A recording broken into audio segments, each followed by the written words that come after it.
Shalom Aleichem. Hello, everybody. Thank you very much for coming. My name is YAAANA Mazurkiewicz-Meisterosh, and I'm the founder of the Yiddish Arts and Academics Association of North America. We are based in San Diego, and the inspiration for this event was that we have a huge South African population here in San Diego. And one of the people who, who are in this population is our Tamara Khan, our friend. And I will let her introduce our fabulous guests. Hello, Tamara. Hi, everyone. I am so delighted to be part of this. As YAAANA said, I'm South African born. I was born in Johannesburg in Park Lane Clinic for, I'm sure everyone who knows it. And I grew up partially in Cape Town and went to Herzliya, partially in Johannesburg, went to King David Santon, and partially in America and Texas, and made my way to San Diego, where I was fortunate to find YAAANA and the Yiddishkeit that I kind of have craved and I remember from South Africa and my grandparents. So really, I'm just here as a bridge between South Africa and the US, and as someone in the younger generation, very excited to keep Yiddish alive. I'm so happy with the program YAAANA's put together today. So I'm delighted to introduce our first performers and speakers. Wonderful to have Leigh Sussman, who is a performing artist based in Johannesburg, who for the last 4 years has been singing Yiddish songs and telling stories about her two great-grandmothers, really keeping alive this Jewish heritage in Yiddish. We'll move from Leigh into Veronica Belling, who is a historian, a librarian, an author of so many books that I won't list them all, and I hope she'll tell you a little bit more. She's going to give us a great overview of the history of Yiddish in South Africa, which I found so incredibly fascinating.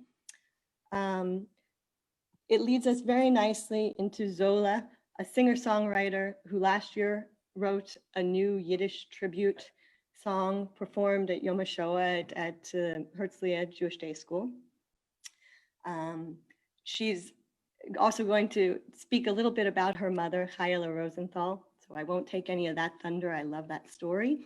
And introduce us to Caely-Jo Levy, who is a professional actress, singer, and dancer, and choreographer, here to join us with some contemporary music, Yiddish music, along with her band, or the jazz musicians that will be playing with her today. Jason Riolan and Lee Thompson on the trumpet. So beyond that, we'll move in, that will take us into a more contemporary style of the program, and we'll have Eli Goldstein tell us a little bit more about current events and move with Aron into our South African anthem, but a very special version. So with that, I'm going to let Leigh take us away, and I'll see you later and for questions and answers at the end. Thank you.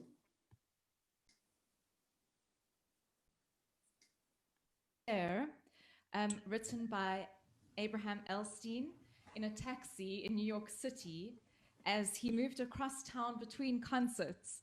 It's a celebratory song known in English as the wedding Samba, perhaps because it's hard to translate. I think maybe some of the Yiddish experts can help us. Denaya means the new, and share, well, it means scissors, but that's not very indicative of the song.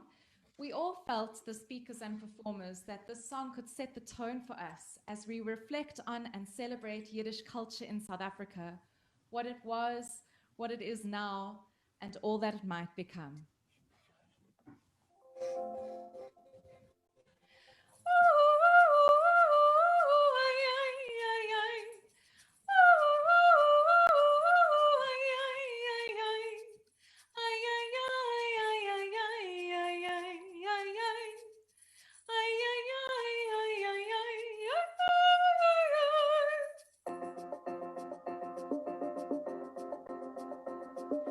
Hey, du Klesmann, and den Fiedel spiel das neue Fiedel tanzen, mit meinem neuen Chef.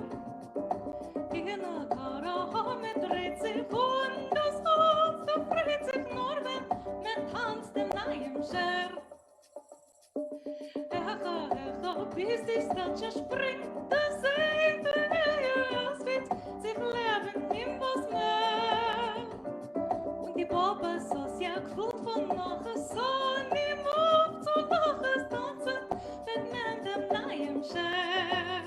Nur set nur set, wie freut sich und wie man dreht sich und man tobert mir die Füße.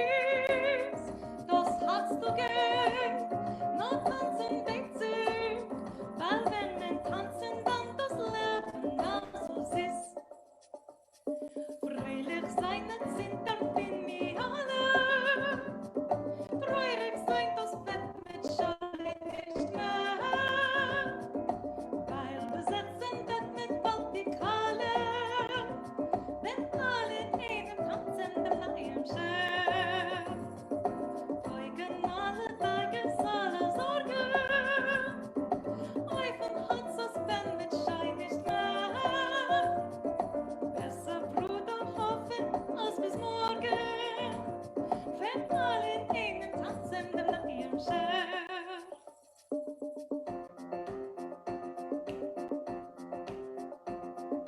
Hey du Klesmann, in dem Fiedel spielt das neue Lied tanzen mit dem neuen Chef.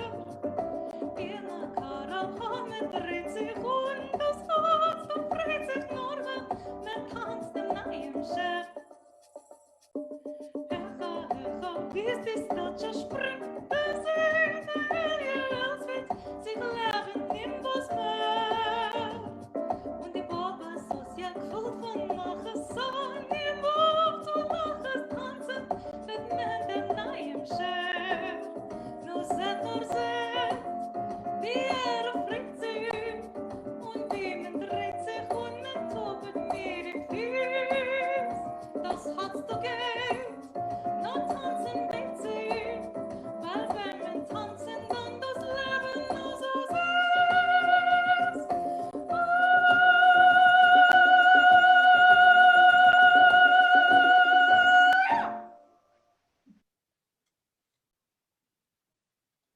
Okay, thank you. And now we're ready to hear from Veronica, please.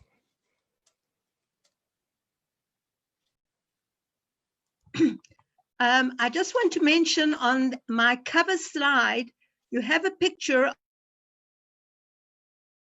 of our Yiddish group in Sea Point in Cape Town. At its height, we had about 16 people. We can't really take more than 16. And on the left, as I'm looking, the lady with the lightish hair coming to into her neck, that is Henya Breyer. She is a 94-year-old survivor of Radom, of Plaszow, of Majdanek, and of Auschwitz. And she is our star pupil. You will see I've got Weinreich dictionary on the table, but we really, Henya is our Weinreich. And she is very, very special to us. Okay, the next slide. The Jews who came to South Africa from Eastern Europe came predominantly from within the historical borders of Lithuania, Vilna, Kovna, Minsk, Mohilev, Grodno, Suwalki, that constituted the historical Duchy of Lithuania. They immigrated because of the forces of poverty and discrimination, not because of pogroms. Why did they choose South Africa? Some because they could not get into America, others because they already had family in South Africa. The immigrants would sail from Libau in Latvia or Hamburg in Germany to Southampton in the UK and stay at the Poor Jews Temporary Shelter in London, where the Union Castle lines enticed them with cheaper tickets to South Africa. Next slide. Next slide. Thanks. Between 1880 and 1911, the small community of 4,000 Jews of English, German, and Dutch origin in South Africa was swelled to nearly 50,000 by immigrants from Eastern Europe. In 1902, the Cape Immigration Act required immigrants to be able to sign their names in a European language, which Yiddish was not considered to be because, of course, it's written in the Hebrew alphabet. Fortunately, a delegation from the Cape Jewish community managed to have this repealed. The story is that they got somebody to read some Yiddish to a German-speaking South African who could understand it perfectly, and so they overturned the act. Immigration was halted during the First World War and was renewed in the 1920s with the arrival of some 15,000 Jews. Many could not go to America at that time, as in 1924, the United States enacted an Immigration Restriction Act. Then in South Africa in 1930, the renewed wave of immigrants was halted by the Immigration Quota Act that restricted immigrants from the entire Eastern European countries to only 50 a year. With the rise of Hitler in 1933, there was a sudden influx of refugees from Nazi Germany. The government enacted the Aliens Act of 1937 that further prevented the entry of German Jews who were not prohibited by the Quota Act. All in all, only 7,000 German refugees were managed to get into South Africa. Next slide. Here you have the earliest immigrant neighborhoods in Cape Town and Johannesburg. In Cape Town, it was District 6. In Johannesburg, it was Ferreirastown and later Doornfontein. Johannesburg was established in 1886 because of the discovery of gold on the reef. Ferreirastown began its life as a mining camp. Conditions were very basic. It was common for the immigrants that in the early days were almost exclusively men to live in little huts situated around courtyards. Life was very hard. In 1904, one of the earliest immigrant writers to South Africa, Jacob Max Sherman, wrote a poem entitled Elend, Loneliness. I will read a couple of verses. In mijn engen kleinem Gede brennt a Lempel klein. Bei zerbrochen Tischel sitz ich und ich wein. Wie der Feuer schwach und dunkel brennt mein Lebenslicht. Schon verschwunden ist die Jugend, blasse das Gesicht. In my narrow little room a small lamp burns. I sit at a broken table. I sit and weep. Like a fire weak and dark, my life flame burns. Already my youth is spent. My face is pale. By 1930, the Jews had moved into Doornfontein. Doornfontein has been described as, I quote, a slice of Eastern Europe in Johannesburg. It had many nicknames. Ormfontein, Little Lithuania, Schnorrefontein, Yiddelfontein. Yiddish was spoken on every street corner, and not only by Jews, but by non-Jews, as well as some Africans and coloreds. Many shops had Yiddish signs in their windows. Next slide. The virtual cessation of Eastern European immigration after 1930 is reflected in the steady drop in the numbers of Yiddish speakers that is recorded in the official government census of 1936, 41, 46, 50, 1960. The largest concentrations of speakers were in the Transvaal, followed by the Cape Province, with much smaller numbers in the Orange Free State and Natal.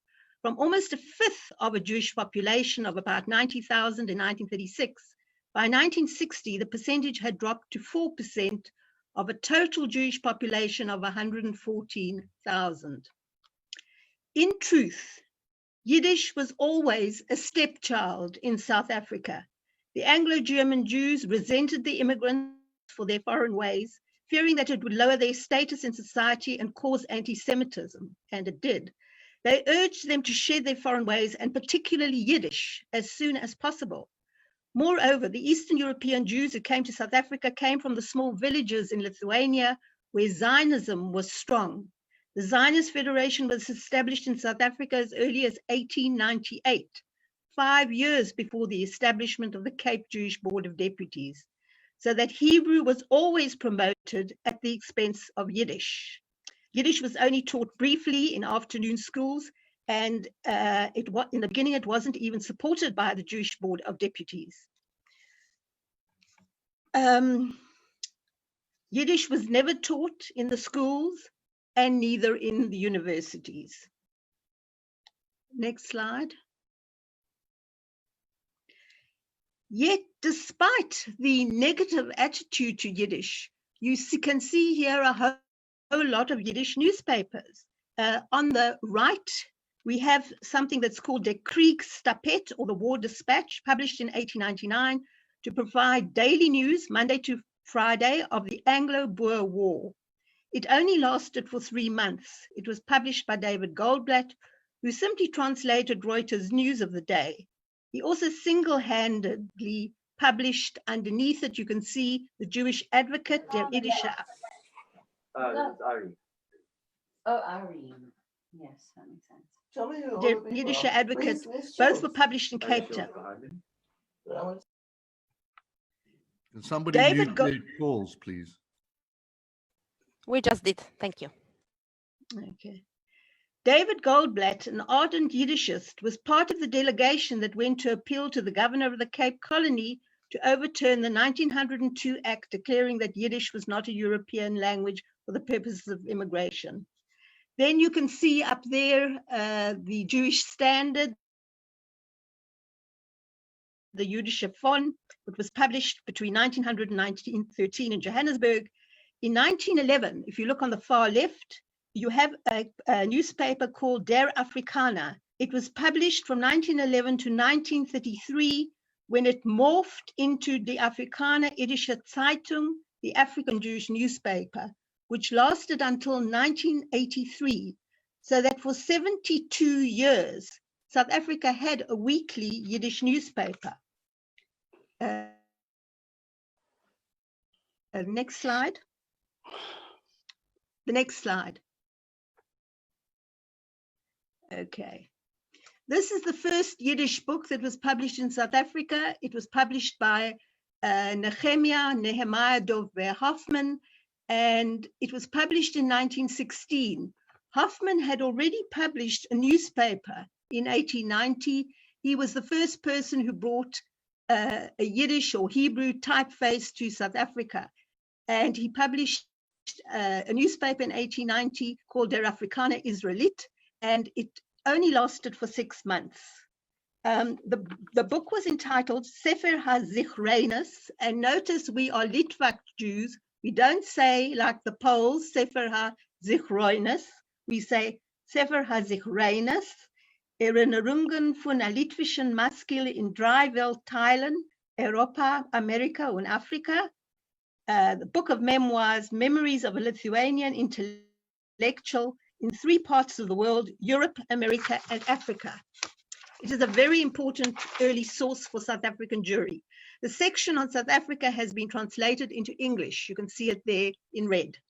Next slide. Okay, now here, I hope nobody will be offended by some of these words. They are Yiddish South Africanisms, their favorite Yiddish words and expressions. In South Africa, we always use the word yarmulke for kippah. A term from Lithuanian Yiddish that has survived solely in South Africa is the word kitka, that is used for the plaited Sabbath bread rather than the Hebrew word that you use in the States that you call challah or hallah. This word kitka is recorded in the Language and Culture Atlas of Ashkenazi Jewry and is found in early Yiddish recipe published in Vilna in the 1890s. In South Africa, a Gentile was called a yok, a derivation from the Hebrew word goy, spelled backwards. It is believed to have originated in Cockney slang. Other Yiddish words peculiar to South Africa reflect the social and political conditions and the diverse population groups. The word smos, a traveling peddler, is probably derived from the Dutch, but it resembles the Yiddish verb schmoosen, meaning to chat, similarly to the Americanism to schmooze, implying that the smos would chat with the farmers on his rounds. The non-European housemaid was known as the shiksa, from the Hebrew word for a Gentile woman. The blacks were known as the schwarzes, which simply means blacks, or as the shochadikas, from the Hebrew word shachor, meaning black. The Afrikaner was referred to as a chattis, plural chatesim, and I have this on very good authority, and I'm quoting Professor Gideon Shimoni, Professor Emeritus at the Hebrew University from the Institute of Contemporary Jewry, who says that he has it on good authority that it was derived from the Hebrew word chet, meaning sin. Another word which is used by Sholem Aleichem, but which has survived more in South Africa than elsewhere, is the word faribel, meaning a quarrel or a grudge. The rest of the expressions are simply expressions that I remember from my childhood. They aren't particularly controversial. The next slide. Thank you. Okay. As I said, despite small numbers and a negative attitude to Yiddish, South Africa developed quite a flourishing Yiddish literature. Even before 1948, about 20 books were published, about half of them in South Africa and half in Warsaw. After the Second World War, the South African Yiddish Cultural Federation was established, as well as a publishing house known as Kayor. And between 1949 and 1987, they published 21 volumes of poetry, 15 collections of essays and short stories, 2 novels, 15 memoirs, and 5 histories. 2 of those histories you can see at the top there in the middle, and they are Oudtshoorn, Yerushalayim d'Afrika, Oudtshoorn, Jerusalem of Africa, published in 1940. In the early 1900s, Oudtshoorn had a thriving Jewish community because it was the center of the ostrich feather trade. So you had what was known as ostrich feather barons. And then on top of that, you can see Yidden in Johannesburg, Jews in Johannesburg.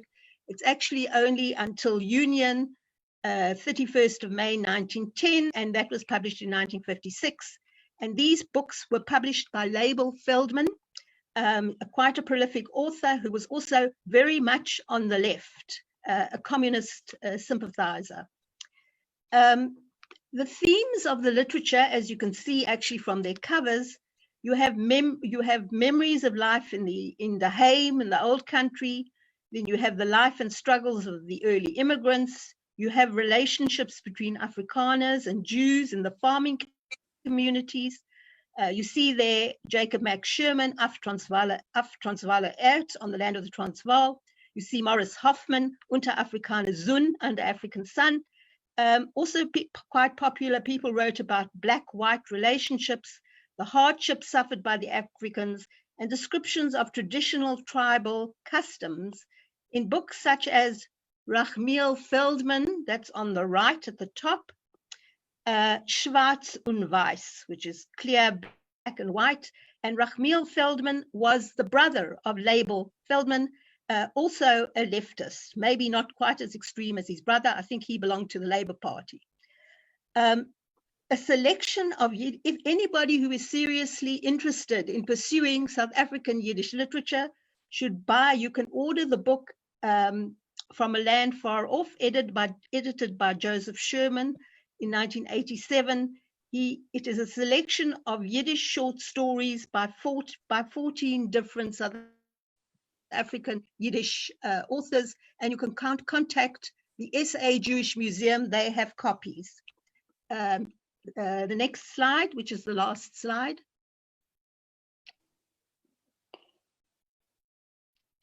Okay. This is Yiddish theater, something which is close to my heart because I wrote a master's thesis on it, and we published a very modest small book on it, and I just loved researching it. Yiddish theater, some of you may know, was started in 1876 by Abraham Goldfaden in Iași in Romania. Hardly 10 years later, in 1887, an actor from Goldfaden's troupe in Russia arrived in Johannesburg. By the 1890s, Yiddish theater troupes were visiting South Africa fairly regularly on their way from Europe to Argentina. These overseas troupes were joined by local actors who learned their craft in this way. The most important of them was, you'll see picture number 1, Sarah Sylvia. Sarah Sylvia began acting as a child of 7 in District 6 in Cape Town. At the age of 15, she moved to Johannesburg, where Yiddish theatre was more vibrant. When an attempt to establish a permanent Yiddish theatre failed, Sarah Sylvia moved to London and joined the company of Maurice Moscovich at the Pavilion Theatre. She became his leading lady and traveled with his company to Argentina. After 1911, Yiddish theatre in South Africa was left to the local amateurs. Above the portrait of Sarah Sylvia, you can see an advert for a play by the famous Jacob Gordon called Die Säume, The Orphan. It was staged at the Palladium Theatre in Johannesburg, a theatre that could hold up to 1,000 people. It was to raise money in aid of the Jewish War Victims Fund and was attended by no less than the Governor General of South Africa, indicative of the status of the Jews. Then everybody always asks me, were there local plays written? And, you know, in other words, about the South African situation. And there were some, but there weren't many. There was one written about the Anglo-Boer War. Unfortunately, the scripts, and this play was actually also translated into English. The problem is with the plays that generally the scripts have not survived. However, in picture number 3, we have some photographs of a locally written play called Baal Chaloimus, The Dreamer, by Joseph Shapiro, and it was produced in Durban, written and produced in Durban in 1921. And those of you who know South Africa, Durban is a very anglicized area, so it's actually quite surprising that an original Yiddish play was written there. Then number 4, you see a play called Professor Mamlock. It was written by Friedrich Wolf, a German. It was written in German in 1933, but it was almost immediately translated into Yiddish. And it was performed all over the world, particularly in Poland, in their Yiddish art theatre. And it was produced in South Africa as well by Ben Ozinski at the Standard Theatre in 1941. It is the story of Professor Mamlock, the director of a hospital who loses his job because he is Jewish. Ironically, the busiest period for Yiddish theatre was after the Holocaust, when the surviving actors traveled the world in search of a stage. Among the visiting actor directors, if you look at picture 5, if you can see it, was Meyer Zelnicke from London, who staged a controversial production of The Merchant of Venice in Yiddish that turned Shylock into a hero, which the Gentiles enjoyed very much, but made the Jewish community very embarrassed. Finally, we have picture 6. In 1950, Sarah Sylvia brought a troupe from London that included Caely-Jo Rosenthal, and Caely-Jo Rosenthal, a survivor of the Vilna Ghetto, the Wunderkind of the Vilna Ghetto, who decided to settle here with her husband in Cape Town. And the talented singer-songwriter Zola, that you are about to hear, and maybe she will tell you more about her mother, is Caely-Jo's daughter. Thank you.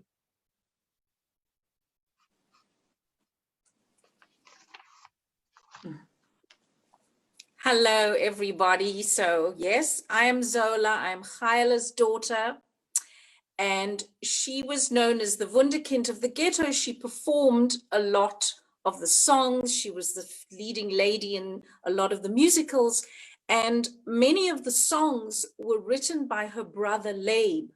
He was an activist, a well-known activist in Vilna. He was a poet and a lyricist, and he wrote a lot of the songs for the musicals. And after the war, my mother continued to perform in deportation camps around Europe, and she joined theatre groups, which is how she got to South Africa, because Sarah Sylvia invited her to come and perform in South Africa. And she said, oh, Cape Town, it's paradise. We need to live here.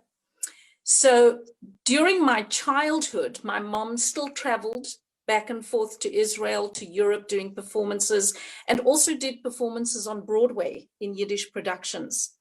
And of course, in Cape Town, I was schlepped as a child to the theater to see every Yiddish production that she was in the 60s and 70s.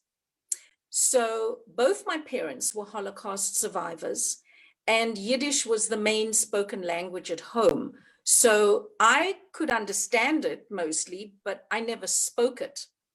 And even though I'm a singer-songwriter and I write songs, I only wrote my first Yiddish song last year as a tribute to Holocaust survivors with the help of Veronica and other people to translate for me. But I also only sang my first Yiddish song in 2010 in Cape Town in the Yiddish Song Festival, which I was invited to perform in, and then the rest is history. Now we sing Yiddish songs. It's a brechen die Zähne, but we do it. And the song that I would like to sing for you tonight is today, this morning, wherever you are listening in the world, is a song that my uncle Leib wrote in the Vilna ghetto and the song that my mother sang. And it is called Ich Benk Aheim. It is also the first Yiddish song that I ever sang on stage. And it means, I miss my home.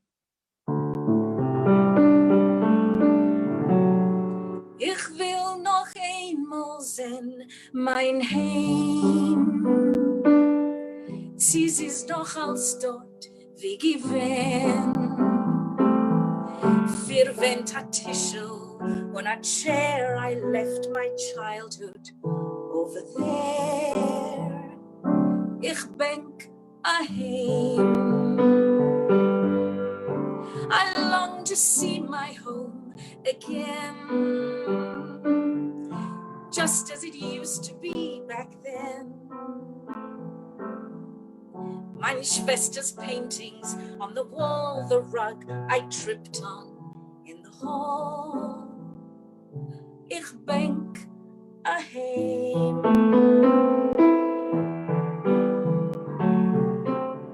The steps on which I scraped my knee, the wooden gate, the lemon tree,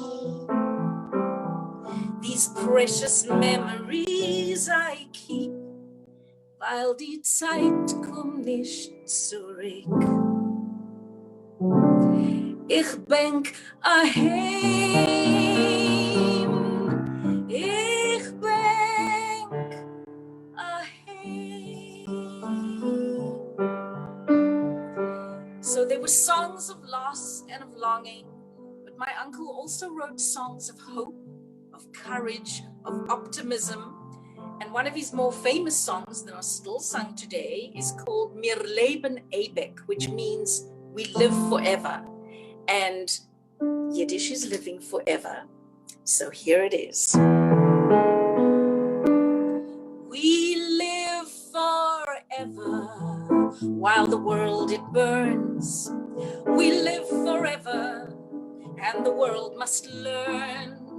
To all who shame us, blame us, smear our faces black, we will stand up, fight, we'll always be back.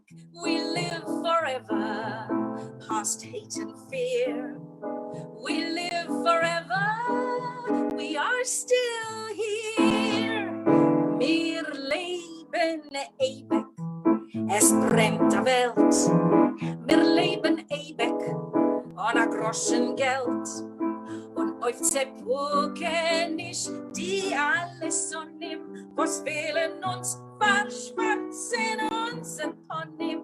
Wir leben ewig, wir seien da. Wir leben ewig, in jeder Show. Wir werden leben und erleben, schlechter Zeiten, aber überleben. Wir leben ewig, wir seien da.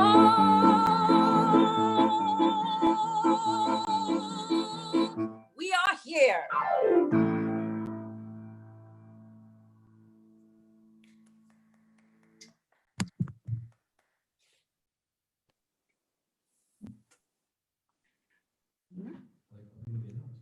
Hi.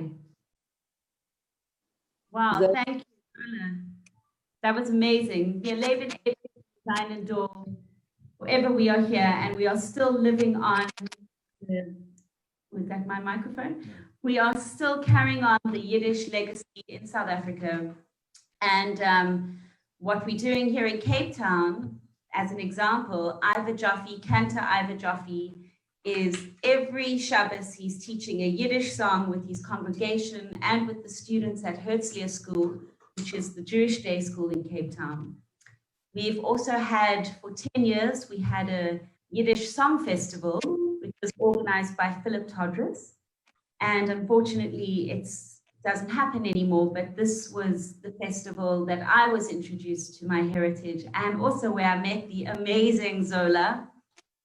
So it's changed my life. 10 years ago, I heard Yiddish song for the first time, and I realized that I had this identity and obviously fell in love with the music. And so I found myself on this journey of singing Yiddish songs, immersing myself in the history. And tonight, not only is it so amazing to be in lockdown performing for, an international audience, I'm here with two of my very special friends who are two of South Africa's top jazz musicians, Leigh Thompson and Jason Riolan, who are fabulous. And we've actually had a lot of fun in lockdown collaborating, not only this song that we sing tonight, that we play tonight, but other songs too. And it's such a treat. So we hope you enjoy this next song.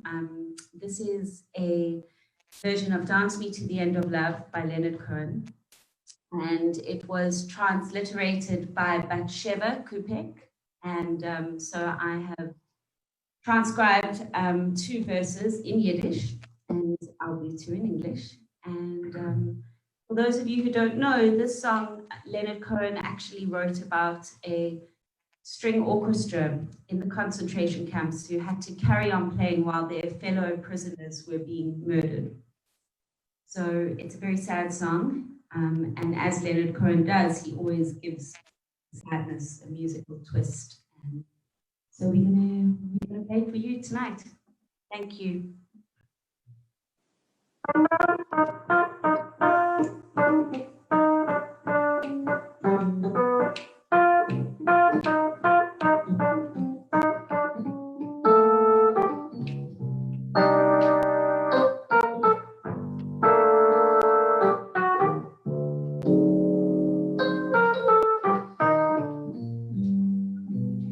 Dance me to your beauty like a burning violin. Dance me through the panic till I'm gathered safely in.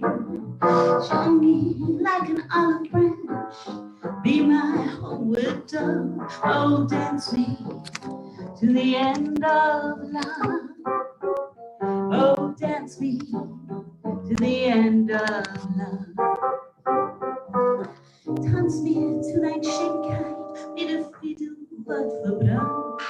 Mit aller Zeigel bin ich eingenommen in deine Hand. Oh, sei wie mein Schenkeit, sei wie mein Hey. Oh, tanz mit mir zu the end of Tanz. Oh, tanz mit mir zu the end of Tanz.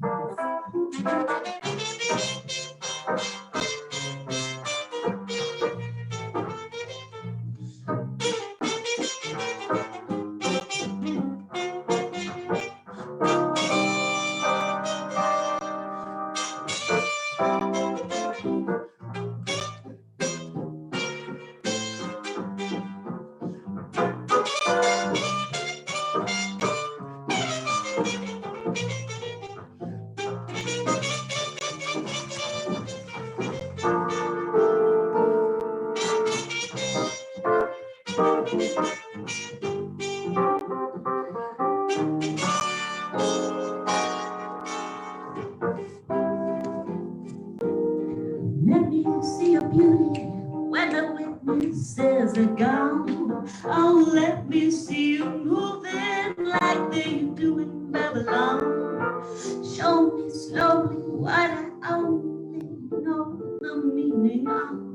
dance me to the end of love. Oh, dance me to the end of love. Tanz mir zu, die Kassen mit Menschen. Tanz mit mir, tanz mir ohne Leiden lang. Tanz mir ohne Schiene und unser Leben wird sein wenig unverbiegt. Tanz mit mir to the angel, tanz. Tanz mit mir to the angel, tanz. Da da da da da da da da da da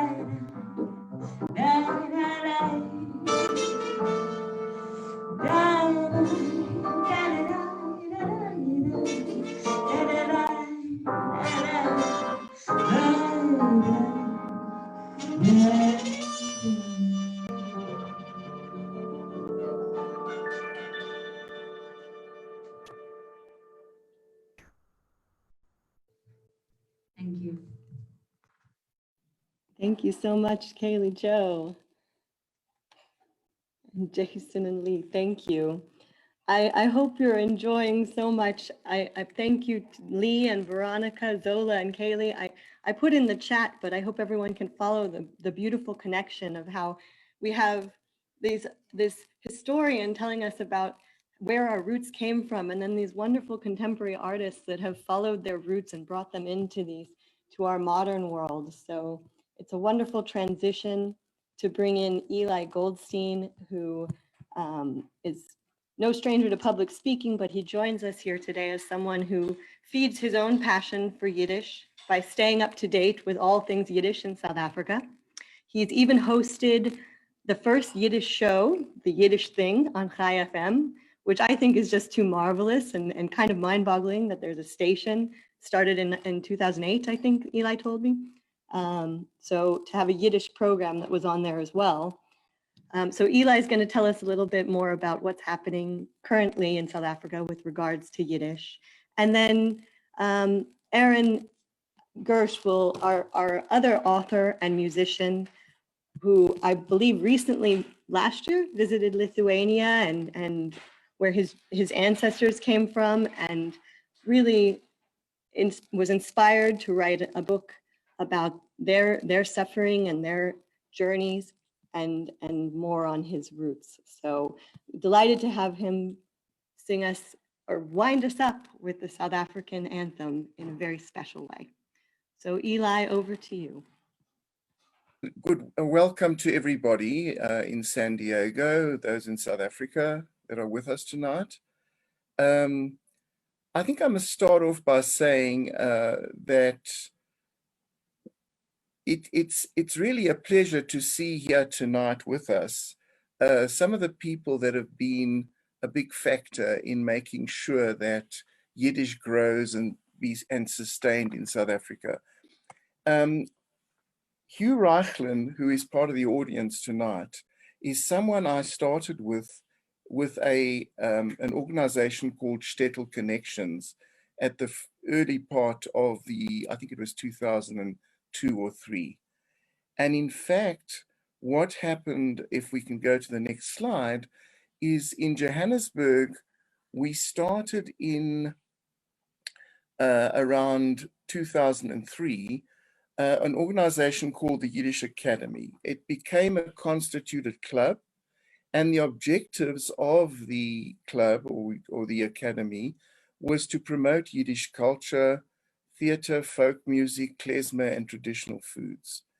A number of events have been held over the years, and I must also say that who is also with us tonight is Cedric Ginsberg, who together with me, we started the Yiddish Academy, and as well as Veronica, who was one of our first committee members, which runs classes in Yiddish. And this carries on till today, an online class on Monday evenings after COVID lockdowns came in. So Cedric Ginsberg runs that. Currently, I run a Yiddish Cries or Yiddish discussion group on Friday mornings that is also online. And we also went about collecting various Yiddish books, record collections, to start up a Yiddish library in order to preserve these amazing books. And I must add that the history and nuance of Jews in South Africa, of the early Jewish life in South Africa, is given in these Yiddish books in such amazing richness that one can actually feel what they went through at that time. So you get the nuances. Currently, the library is housed at the HOD Center in Orchards, Johannesburg. It hasn't unfortunately been fully catalogued as yet, but we're hoping to do that in the near future. If we could go to the next slide. I think that Tamara already mentioned Chai FM, where I cut my teeth as a radio announcer. Not that I'd done that before, but this was the first Yiddish show called The Yiddish Thing. And in fact, that was between 2008 and 2009. There is currently a Yiddish program every Thursday morning at 10 o'clock South African time. And if you look at the bottom of the screen, you can actually listen online. If you go to that link, www.chaifm.com/kumzits, which is spelled KUMZITS. The next, I'd like to talk about Cape Town, which I think Caely has already mentioned. But Cape Town has been very active. So if we could go to the next slide, please. The Yiddish in Cape Town is under the aegis of the Cape Jewish Seniors Association, which is headed up by Philip Todrus. There are various sessions that are held, a session of an hour in Sea Point every week, every 2 weeks an hourly session in Claremont, and annually a 3-day Yiddish immersion program, Otazeh, in August, September. And I believe one of the people who are involved with that is also with us tonight. That is YAAANA, who is from Durban. There's a 2-hour event that can be hired as a fundraiser. It's called the Revival and Survival of Yiddish in the 21st Century. This was a panel discussion, which was followed by a documentary called Leah, Teddy and the Mandolin, which talks about Cape Town's Leah Todrus Yiddish Song Festival, in which Philip Todrus was the main mover and shaker. If we could then go to, I think, the last slide, which is about Durban. The weekly Yiddish Cries, currently on hold due to the pandemic, is run by YAAANA in Mhlanga. So I believe, just to end off, we have managed to keep Yiddish alive in South Africa and wish to carry on with this. And if there's any interest from anybody in San Diego or in South Africa, please contact me. You can get my information from YAAANA. Thank you very much, and I'll hand over to Aron.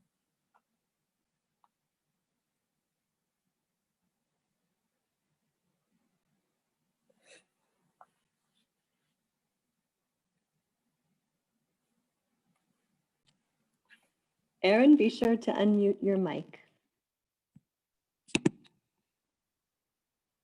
Hi. Goeienaand, goeienaand. A special welcome to all South African expats, especially in San Diego. Sabona, Dumela, Molweni, Khotsu, peace, Khotsu. You guys know that you can take the person out of Africa, but you cannot take Africa out of the person, which is part of the reason why you're here tonight. But the second reason is because we're also slowly learning that you can take the Jews out of the shtetl. You cannot necessarily, we haven't totally removed the Yiddishkeit from the Jews. So if you've had any delight in this evening, that kind of proves it. I'm a Bachta Badadir, not a professional singer, but I'm going to be singing you a Yiddish, sort of Yiddish version, my version of Nkosi Sikelel, iAfrika. But I'm first going to just tell you a short story of why I think you might delight it. This is my theory. An American psychologist attended a small event, a big event in a small town in America that had a river flowing through it and around it. And every year they created an event where they built wooden rafts, a lot of wooden rafts, and they built fireplaces on them.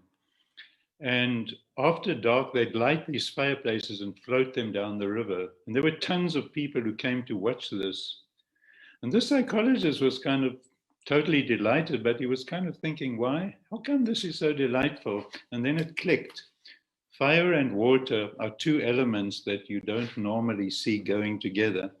So yeah, the people had created a common boundary between two normally incompatible elements that flow together down a path.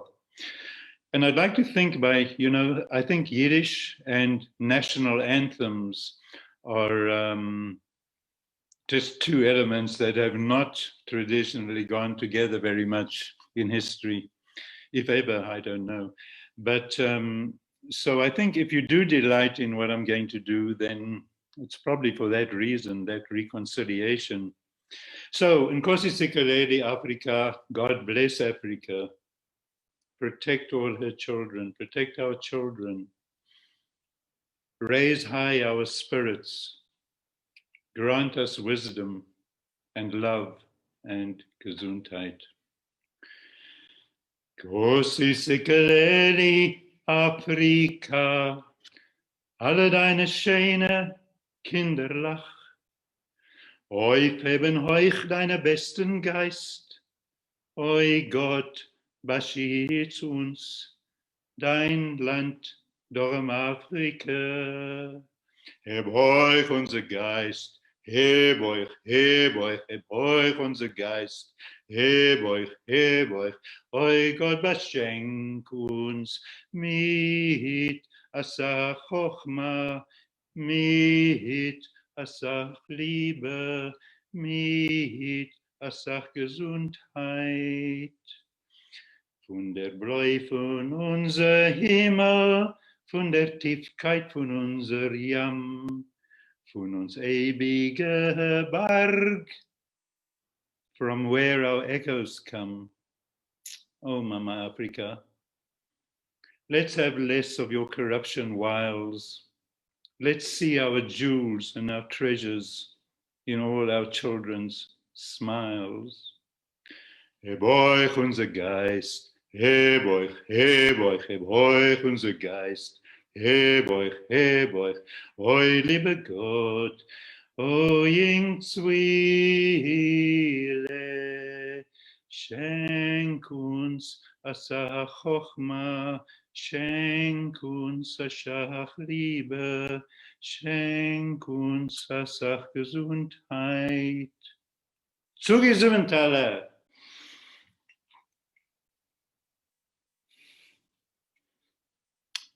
Thank you. Thank you so much, Aron. It was wonderful. Thank you. Amateur maybe, but excellent for sure. Thank you, Eli and Aron, for bringing us into the current day and just, I think it's so, I hope you all have enjoyed this as much as I have. If you have interest in learning of the history of our roots or simply enjoying the cultural aspects and the modernization of Yiddish and these roots, wonderful music presented here today. I can see in the chat there's a lot of interest in connecting more with Veronica and Eli. So also I think in the chat, if you missed it, there was a PDF distributed with the lyrics from Aron's song. So feel free to download that. And I also saw that, firstly, we reached capacity at some point quite early on. So I love seeing that there's so much interest, and I think it's quite telling, YAAANA, that you'll have to put together more programs. There wasn't just San Diego involved here. There were cities. I know my parents in Dallas are dragged into this, and I can see their faces they're enjoying. And people from Seattle, you're welcome to add to the chat where you're from. There's South Africans I know, family in Atlanta and Texas, California, Oregon, everywhere, Montana even. So it's wonderful. This is a bright side to the virtual world that we've been dragged into to get everyone on board. Now, because of that, I know that there's questions popping up. Mexico City and LA, I saw you, New York City. Somebody very early on asked if we could revisit the slides about, Veronica, it's your slides about Yiddish words that have survived in South Africa. And I love that one as well, because in my family, we still use all these words. My mom still quotes her grandparents, which I know that Eli spoke of his grandparents speaking Yiddish to him. And that's one way that we all stay in touch, to keep using them. And I'm actually, on a personal note, I'm visiting my boyfriend and his family in Houston for a while. And he's, you know, American Jews, a lot of times don't hang on to these things as much as I feel we did in South Africa. So it's kind of fun to bring him in, and he gets to hear. And it turns out his grandfather, who's listening, also speaks Yiddish and shared with me a whole lot of the things he remembers. So I invite you all to ask questions in the chat. If you'd like, I think there's a way to raise your hand, but maybe we could unmute somebody if they want to ask a question, and talk about what you know as well. So we only have about 20 minutes to do so. And I know YAAANA would like to tell you a little bit more about some of the programs going on, but let's see here. Veronica, maybe we could start by you talking a little more about the words from South Africa that you mentioned. Kitka, one of my favorites. You're unmuted. Oh, Can you hear me? Can you hear me? we can hear you. That's wonderful. David and I have so enjoyed being with you. We are in New York. David from Cape Town. I'm from Zimbabwe. I spoke Yiddish to my grandmother from the age of 1 until 6, and from Kovna, Lithuania. My mother came to Johannesburg when she was 10 in 1926. And we have been in New York for 41 years. And how wonderful to be with you, and thank you. And I would like to continue this link. We're looking out into a grey sky. It'll soon be dark, winter. And we've been locked down in a nice apartment. And it's been wonderful to be with you. More to follow. Thank you. Thank you very much. Would anyone like to, Veronica, maybe tell people where they can, access more of what you know about the historic roots, if you're there. Oh, I see. Herman is bringing up the slides. Thank you.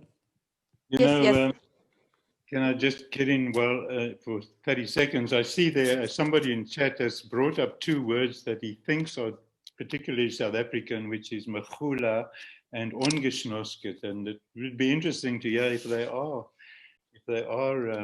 unique to South Africa. Mechula meaning bankrupt, and ongeschnosket meaning tipsy.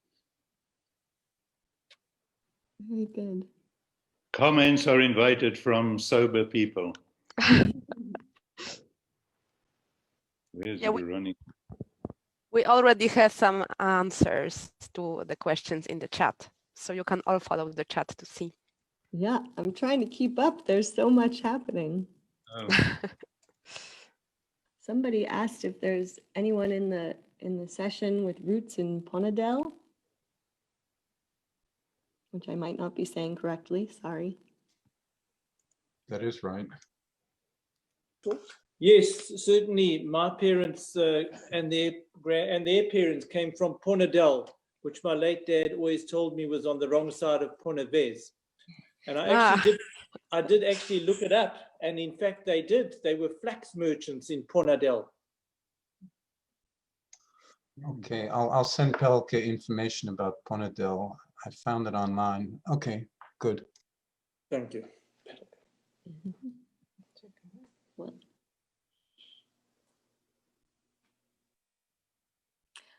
I don't know what happened to Veronica there, but I think I'd like to invite Leigh and Caely-Jo as well to maybe talk about where people can see more from you, as if you'd like.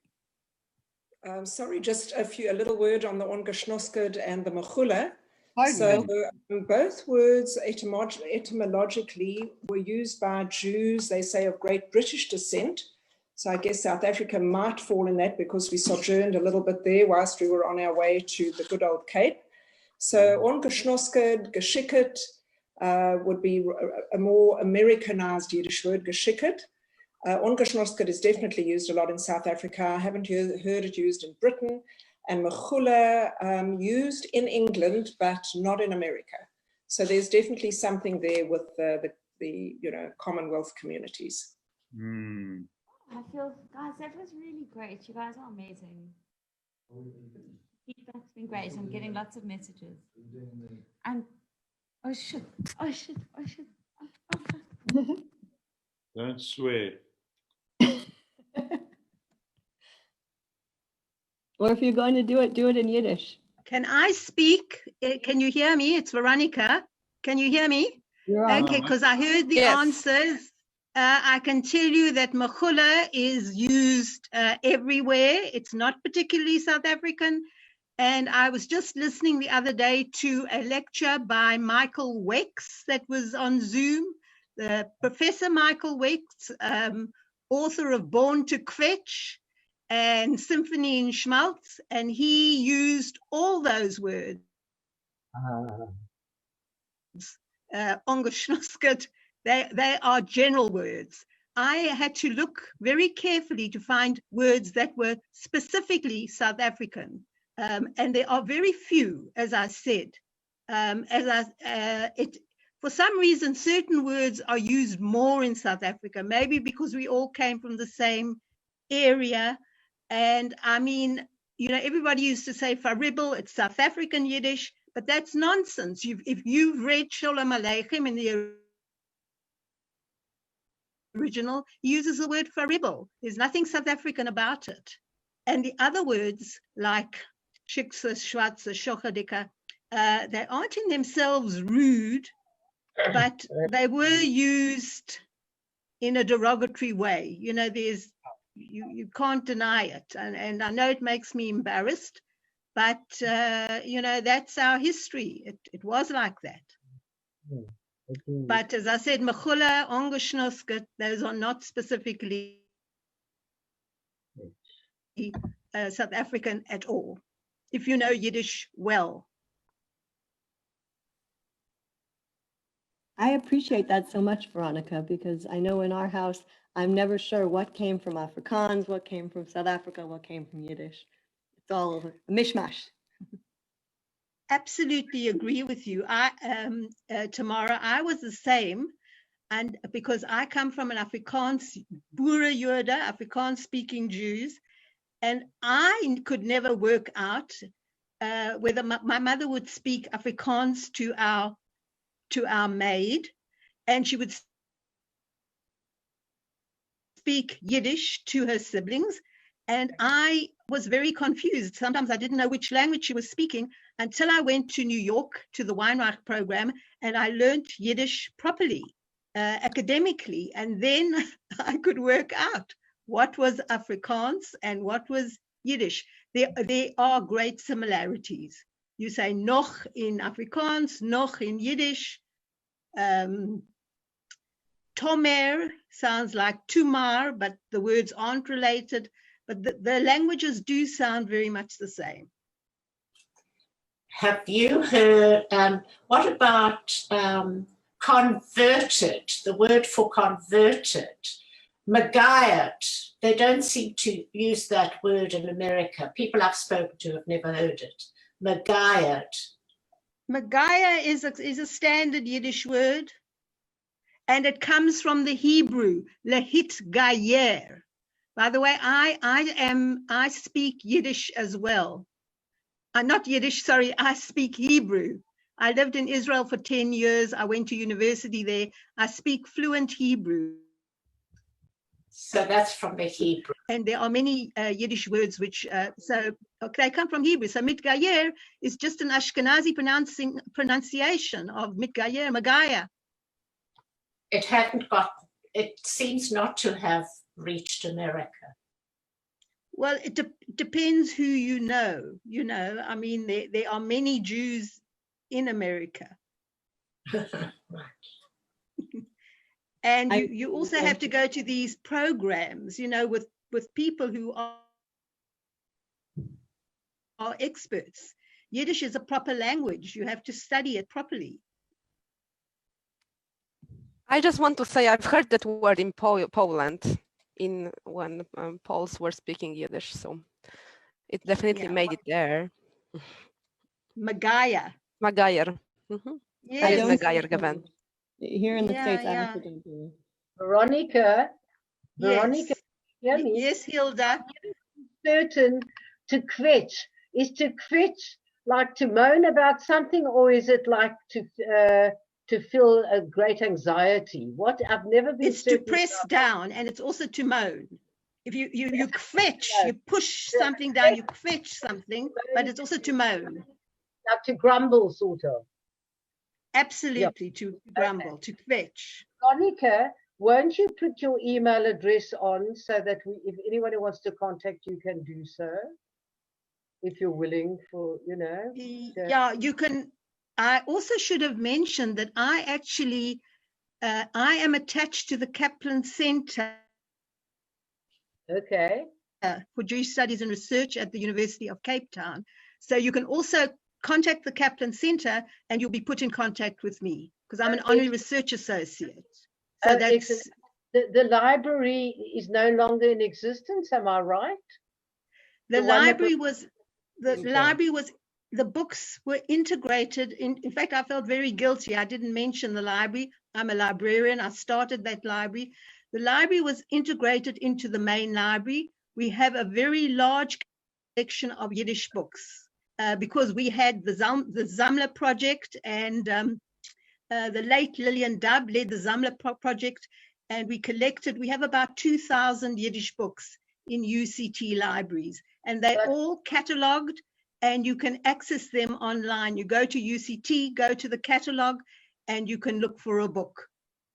So the Hebrew books that you had in that library, you would need to know of the book before you could find it in the UCT library. Whereas we had Hebrew and Yiddish books, more Hebrew than. When you had the library at Kaplan, we could sort of look through and then pull out something that we thought appealed to us. But now, if it's just part of this whole big UCT library, it's going to be very difficult. You need to know what you're looking for before you can get it. Well, that's true. You can't browse, but it wasn't. It was with the cutbacks at UCT. You know, they did that. It wasn't the Kaplan Center's choice. Yes, what a shame. That's just the way. Yeah, the library wasn't being used very much. Yes. There is only one course taught at UCT in Jewish studies, and that is the history of the Holocaust. That's the only course that is taught. Okay. Veronica, there's a question in the chat for Bernice that she's curious if going doo-doo is going to sleep has any Yiddish content, or if it's Afrikaans. No, no. That's baby talk. Just wondering another about Afrikaans is a kop. A kop. Kop is also Yiddish for a head, you know, German kop, Afrikaans kop, etc. A lochinkop. That's Hilda, a lochinkop. Kop. That's right. You might have noticed that I was singing a cappella, which is a Yiddish word meaning from memory, from your head, a cappella. It's a joke. Yeah. A cappella. I've got to take my dog out. She's begging me to go and make a wee. So I'm going to say goodbye now. I'm going to just mute myself. Hi, tomorrow. Sunday, Dolph. I know, but I didn't pick it up yesterday. Take your key to get back in your mask. Philip, were you trying to say something? I feel like. Hi, tomorrow. Yes, if I could just say a couple of thank yous. It's been great to have all these wonderful people that I know on your program. And so a big virtual hug from Cape Town. And just to mention a couple of things, because Veronica did a wonderful job of talking about all the things that have happened. And I'm very thrilled that the Yiddish Song Festival was mentioned, which started in 2001. But what I always have to make clear is that when I started the Yiddish Song Festival, it was purely to help raise money for the Cape Jewish Seniors Association. They needed funds. They needed to raise their profile. So I was only trying to use Yiddish as the mechanism to do it. But what I always try to tell people is Yiddish has a mind of its own. It's a mama loshen. And Jewish mothers come to the fore. They don't stand around in the background. They allowed me to use the language, but it proved to be very successful. And so we had 10 years, and these wonderful people, Zola and Caely-Jo, I'm so proud of the fact that they actually hadn't been involved in Yiddish before. But what made that Yiddish festival possible was Faye Singer, who specialized as a musicologist in Jewish music in South Africa. And in fact, her archives are now at the Stellenbosch University, where they have a Jewish music archive. And I really would want to pay tribute to her because she really inspired me and a lot of other people to sing in Yiddish. And she inspired a klezmer band to originate. So I really would like to pay tribute to her. And also the other wonderful people that I've worked with. And the original, we know we started off with 4 people. We had the amazing Aviva Pelham, Beverly Chait, David Gordon, and later we were joined by Ivor Joffe when he came back to South Africa. And these people really dedicated themselves to make Yiddish live. And I'm just so proud of being able to be involved in that. But I was only as Cedric said, the mover and shaker, making everybody else do it for me. So I wanted to say thank you to all of them and to this wonderful program that you put together, and just give you a big hug from the shtetl of Cape Town. Thank you It's so much. Thank you. I see someone and Jack M's window is waving. And looking to unmute, I'm sure. Can we? That's Rochelle Wiener. Nu, Rochelle, was herzig? I see that question about Dodo. Can you hear me? Can you hear me? Yes. Okay, mein Name ist Rochelle YAAANA. Ich bleibe da in Durban, da in Afrika. Wir haben angehoben mit 25 Jahren zurück eine feine jüdische Gruppe.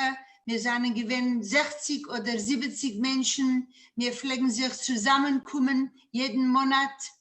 Aber zum Bedeuren, als Menschen haben emigriert, kein Amerika, kein Eretz Israel. Und jetzt haben wir einen kleinen Kreis da in Umschlanga. Das ist 25 Kilometer von Durban und ich bleibe da jetzt. Und wir kommen sich zusammen einmal in 2, 3 Monaten, aber jetzt mit Lockdown. Ich habe noch nicht gefunden ein Wort für Lockdown. Wir haben sich verschlossen, Veronica. Wir haben sich verschlossen, runter, dann.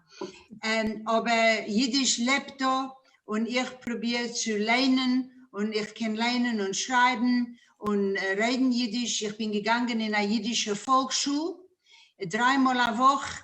Ich bin noch gewesen in Schule in Johannesburg und von mir ist das gewesen eine wunderbare Erfahrung zu sehen, wie ich pflege jeden Jahr begrüßen die Akteuren, was pflegen kommen von Amerika, wie Morris Schwartz und ich habe sie begrüßt im Namen von den jüdischen Kindern von Afrika und einmal ein Jahr für Yom HaShoah habe ich ein jüdisches Programm da in Durban.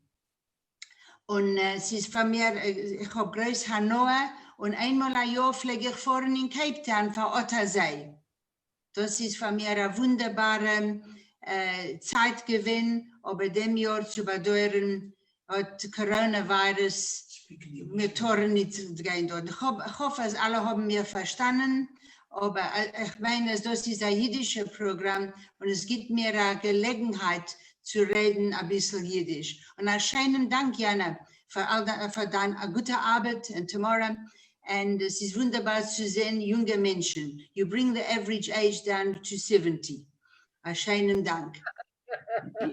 Sehr schön. If you didn't understand it, I will encourage you to study Yiddish with us, and I'll talk more about the classes we offer in a second. I think you should go for it, Jana. But I think we have, Paul has one more question, right? It's not really a question. When someone asked about, I don't know, those do or do, I was thinking of French, faire dodo or fazer dodo, not from Yiddish. But, oh, totally different? But it sounds like a kid's word. Yes. Yeah, okay. No, but I have to tell you, I understood a little bit about what Rachel said, and that's because of taking Intro to Yiddish with Jana. So I'm very happy to give the credit of this program is to her and the wonderful participants. So thank you for joining us. And Jana, please tell a little bit more about the programs, because I know you have so many going. I don't know how you do it. Well, thank you, everybody. It was a pleasure and a covet, an honor to be with you today. Yes, we have a lot of programs happening. Our big special program next month is this winter intensive program, the biggest we will be doing. It's 2 weeks of studying Yiddish on different levels. I'll send you a link in the chat right now. We have 4 different levels of classes, as well as the big cultural program with song workshops and with Yiddish yoga. So if you would like to join, only until Thanksgiving, we have 10% discount for everybody. So there is limited time for that. We have also just regular Yiddish classes and various artistic events. But what I would like to encourage you to explore and tell people you know about this is we recently launched a program for kids, because we think that teaching Yiddish should start with the youngest. My daughter is 3 years old and she participates in this program. And I hope we can encourage more kids to join us. And I will also send you the link to the kids classes here in the chat. This is for all ages, and whoever will join us, we will adjust the class to the age of the child. That's the premise. Thank you very much. I'm also putting our website address in the chat and my email if you want to reach me. So sadly, today we had 200 people RSVP. We could only allow 100 people. I'm so sorry about it. If you want to help us organize more events, please consider making a donation. I know it's not everybody can do it these days, but if you are able to, then we could buy this better Zoom account, which would allow us to have, I think, up to 300 people in the room. Are you posting a recording of this online? Yes, it will be on Facebook Live. Great. Thank you. For all these people who missed it, whom we couldn't accommodate for that reason. that's why we will have it also on Facebook Live. Thank you again very much. Thank you to all the artists participating. Thank you, Veronica, Eli, Aron. It was a big pleasure. And I learned something myself because I'm a Polish Jew, not South African Jew. I've never been to South Africa, but now I want to go. Yes, don't hesitate to reach us if you have any questions. And if you would like to see more South African events, I know there is Perelke with us who could teach us how to cook some delicious Yiddish dishes. Hi, Perelke. And I know that there are many more artists whom we could feature in the future. So let us know if you have desire for more, and we will definitely organize something. YAAANA, just for one moment, just to tell you that I run a Jewish conversation classes together with the University of the Third Age here in London. Great. And so it's called Yiddish Conversation, and it's through the University of the Third Age. Awesome. If you can give us your information in chat, maybe people could also reach you. Thank you. And thank you, Tamara. It was great. It's a pleasure to meet you. Talking about it for so long, about how in America we don't see as much Yiddish, and YAAANA's working so hard to bring it back. And there's this beautiful population of South Africans in San Diego who still have their Yiddish, so it all just comes together nicely. Tamara, may I ask you, are you one of the few South Africans who has an American accent? Because I know so many South Africans who live in America and they have retained their South African accent. I think I was 12 when we moved to America, so. Oh, I thought you finished Herzliya School and King David and all of that. Oh, I see. So you were, that explains it. Right. But it does make it hard, Hilda, because I appreciate this all so much and I have so much South African, vocabulary, and it sounds funny coming out of my American mouth. So it confuses everyone. But I think that's why YAAANA asked me as well, along with. YAAANA, of course, has very much still retained her Polish accent. But then you came as a child. Now, I thought you came as a young adult to America. No, but I go back whenever I can. Obviously not at the moment. This is a lovely connection to have, and meeting Leigh and Caely-Jo through this program was pretty amazing.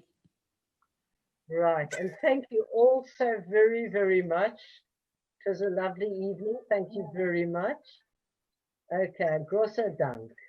Bye-bye. Seid gesund. Sei gesund. Großen Dank. And if there is a need for such a program in Yiddish, we can also do that. Just let us know. Okay, wir seien da. Seid gesund und stark. I hope you will all keep well and see you next time. Ja, seid gesund und stark. Danke, YAAANA. Großen Dank. Okay, be well. Be well.